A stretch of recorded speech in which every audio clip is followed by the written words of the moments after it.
बिस्मिल्लाहिर्रहमानिर्रहीम। अस्सलाम वालेकुम। नासिर मीर पीटीआई ओवरसीज़ के प्लेटफॉर्म से एक दफ़ा फिर हाजिर है। इमरान खान साहब के ऊपर जो तोशाखाना और स्पेशली 9 मई के जो केसेस हैं, 9 मई के केसों के हवाले से लाहौर हाई कोर्ट का चंद दिन पहले फैसला आया, जिसका तफसीली जो लिखा हुआ फैसला है वो कल सामने आया। उस फैसले के अंदर जो गवाहान हैं, वाह जी वाह, जो गवाह हैं वो 2 पुलिस वाले हैं जो कहते हैं कि हम ज़मान पार्क में जो मीटिंग हुई थी हम उसमें मौजूद थे खुफिया तरीके से।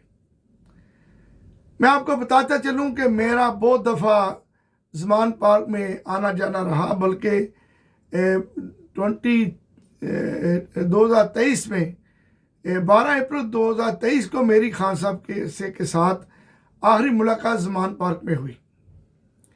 वहाँ पे मुलाकात के लिए आप उनके घर के गेट से अंदर जाते हैं तो वहाँ बैठने की जगह बनी हुई है, कुर्सियाँ लगी हुई हैं, लेकिन उनके अंदर मीटिंग वाले कमरे में जाने से पहले आपकी बड़ी सिक्योरिटी होती है।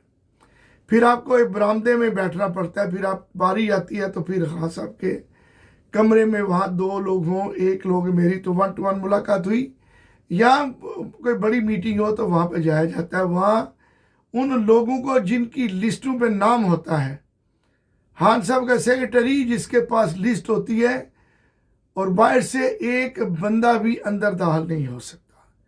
2 पुलिस वाले अंदर कैसे दाखिल हो गए, ये इतना बड़ा झूठ है।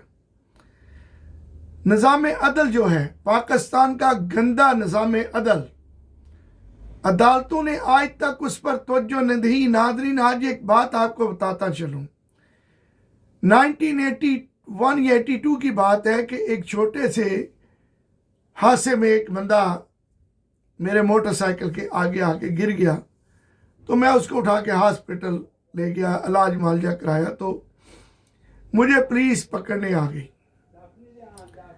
पुलिस ने मेरे ऊपर, वो जो थानेदार था डिस्ट्रिक्ट गुजरात सिटी का जो थानेदार था या SHO था, उसने कहा कि कुछ खिदमत हो तो करो, मुझे एक जगह पे बैठा दिया। तो मैं उस वक़्त स्टूडेंट यूनियन के अंदर था, और ज़ाहिर है उस दौर के अंदर, भुट्टो साहब के दौर के अंदर, उसके बाद ज़िया के दौर में, अर्ली डेज़ के अंदर स्टूडेंट यूनियन की बड़ी एक पावर होती थी। तो मैंने भी कहा कि तुम मेरा क्या बिगाड़ लोगे, जो करना जाओ कर लो, मैं तो तुझे 1 रुपया भी नहीं दूंगा। मुख्तर थे कि उसने मेरे ऊपर पर्चा काट दिया। पर जब कोर्ट में मैं गया तो वहाँ के करीबी किसी गांव से 2 गवाह डाल दिए गए कि हम, ये हादसा हमारे सामने हुआ है। वो इतना बड़ा झूठ था जिसका हिसाब नहीं है। बहरहाल अदालत ने मुझे बाइज्जत बरी कर दिया कि ये तो झूठे गवाह हैं। बात इस तरफ लेके जाऊंगा कि पाकिस्तान की अदालतों के बाहर हमारे जो वकला हैं, जो पाकिस्तान के वकला हैं, जो अदालतें हैं, इनकी अदालतों के बाहर जैली गवाहान बिकते हैं। आप पैसे दे के गवाह खरीद सकते हैं और वो गवाह के हक में गवाही दे देंगे, और इनको पता है, अदालतों को पता है। लेकिन पाकिस्तान के गंदे अदालती निज़ाम ने कभी इस तरफ तवज्जो नहीं दी। आपको बताता चलूं कि बहुत साल पहले यहाँ पे लाहौर हाई कोर्ट के जस्टिस शमीम अपने वफद के यहाँ तशरीफ़ लाए, तो मैंने उनसे सवाल किया कि जस्टिस साहब, पाकिस्तान का जो निज़ाम अदल है, दीवानी मुकदमात 40-50 साल से चल रहे हैं, ख़त्म नहीं होते। छोटे छोटे केसेस अदालतों के अंदर हैं, आप डेटे नहीं देते उनको। आप बाहर आकर हमें लेक्चर दे रहे हैं। आप अपने जो जुडिशरी सिस्टम है उसके अंदर रिफॉर्म्स क्यों नहीं लेते आते? लोगों के मुकदमात बार वक्त क्यों नहीं ख़त्म होते? और ये जो जैली जो गवाहान हैं जो आपकी अदालतों के बाहर, उस वक़्त की बात है 1000, 2000, 5500 में आपको जैली गवाह बाहर से मिल जाता है। हम एक सिविलाइज सोसाइटी में यहाँ पे रहते हैं, कभी इस बात का तसव्वुर भी नहीं है कि आप जैली गवाही दे सके, जैली केस बना सके। आपको उससे बड़ी सज़ा है जो मुजरिम की सज़ा है कि आपने एक जैली मुकदमा किया या जैली मुकदमे में गवाही दी, कोर्ट आपको सारा खर्चा भी उसको आपके ऊपर डाल देती है। तो चूंकि एक निज़ाम मौजूद है इसलिए कोई इस तरह की जरूरत नहीं करता। पाकिस्तान में एक मुसलमान कंट्री है, कुरान पे हाथ रखकर बिके हुए जो गवाहान हैं वो गवाही देते हैं।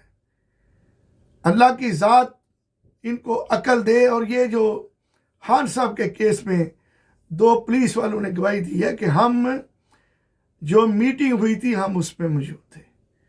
क्या आप यकीन कर सकते हैं कि इमरान खान को कोई बंदा बगैर इजाज़त के, बगैर नोट किए हुए, बगैर लिस्ट बने हुए कोई अंदर चला जाए? वहाँ तो एक परिंदा नहीं जा सकता। हाँ, वो ज़मान पार्क में होते थे या बनी गाला में होते थे। खान साहब की इजाज़त के बगैर, यहाँ लिस्ट के बगैर तो कोई बंदा गेट से अंदर नहीं जा सकता। खान को मिलना तो कोई मजाक है। तो ये 2 पुलिस वालों की जैली डालकर गवाही और 9 मई का केस उनके ऊपर 8-9 बनाया गया। हालांकि वो उस वक़्त पाबंद सलासल थे और कहा गया कि नहीं जी साजिश में शरीक थे। कुछ शर्म करो, हया करो, आप तो बेशर्मी की इंतहा को पहुंच गए हैं। गंदा निज़ाम अदल जो दिन ब दिन बदनाम से बदनाम तर होता जा रहा है और इसको जो चलाने वाले हैं, इनके ऊपर जो लोग बैठे हुए हैं, जो इनको चाबी दे के चला रहे हैं, उनको भी ना खुदा का खौफ है, ना उनको अपने आने वाले इन जो अंजाम है उसकी कोई फिक्र है। अपने अंजाम की फिक्र करो। मुहर्रम के दिन जा रहे हैं और आप लोग झूठी गवाहियों के ज़रिए एक सच्चे मुसलमान के ऊपर केसेस बनाकर, और इसके बाद कल 4 जो 9 मई के हमारे लोग थे पीटीआई के, उनको सुप्रीम कोर्ट से रहा किया गया कि ये केसेस का तो वजूद ही नहीं है, ये सारे केसेस जाली हैं। असल बात उस तरह जो है वो है जो 26 नवंबर को आपने गोलियां चलाई, आप उसका हिसाब दें। आपने जाली केसेस बनाए उसका हिसाब दें। आपने गोली क्यों चलाई उसका हिसाब दें। आपने 8 फरवरी का मैंडेट चोरी किया उसका हिसाब दें। हम ये पूछते रहेंगे कि गोली क्यों चलाई, हम ये पूछते रहेंगे कि मैंडेट चोरी वापस करो, हम ये कहते रहेंगे कि इमरान खान, बुशरा बीबी, तमाम असीरान को रिहा करो, हम ये कहते रहेंगे कि आप जो जुल्म तशद्दुद कर रहे हैं, जो बर्बरियत कर रहे हैं, आप ये कहते हैं कि हम इसमें इन्वॉल्व नहीं हैं। आप झूठ बोलना बंद करें कौम के साथ और हमारा काम है, हम पूछते रहेंगे, हम इत्तेजाज बुलंद करते रहेंगे और इंशाअल्लाह ताला मुहर्रम के फ़ौरन बाद पूरे ओवरसीज़ में इत्तेजाज की कालें भी दी जाएंगी। शर्म करो, खिया करो। फार्म 47 की गवर्नमेंट जिस तरीके से चीज़ों को चला रही है ये एक्सेप्टेबल नहीं है। अवाम देख रही है, लोग देख रहे हैं जिस तरीके से आप लोगों के साथ महंगाई, किसान जो है वो पिस के रह गया। आपने कोई चीज़ जगह छोड़ी नहीं जिसके साथ आपने जुल्म नहीं किया। आपका अंजाम मुझे तो कोई अच्छा नहीं लगता, बाकी अल्लाह जानता है, हर एक अंजाम उसके हाथ में है। अल्लाह किसको माफ़ करने वाला है, किसको उसने सबक सिखाना है, ये अल्लाह की ज़ात जानती है। तो ये हम अल्लाह की ज़ात पर छोड़ते हैं। इमरान खान यह कहते हैं, जब आपने कह दिया ला इलाहा इल्लल्लाह मुहम्मद रसूलुल्लाह, तो इस पर पूरा यकीन रखें, अल्लाह ना इंसाफ़ी नहीं करेगा। तो वो दरवेश एक सहद कैद के अंदर अपने दिन गुजार रहा है, उसको रहा करना चाहिए।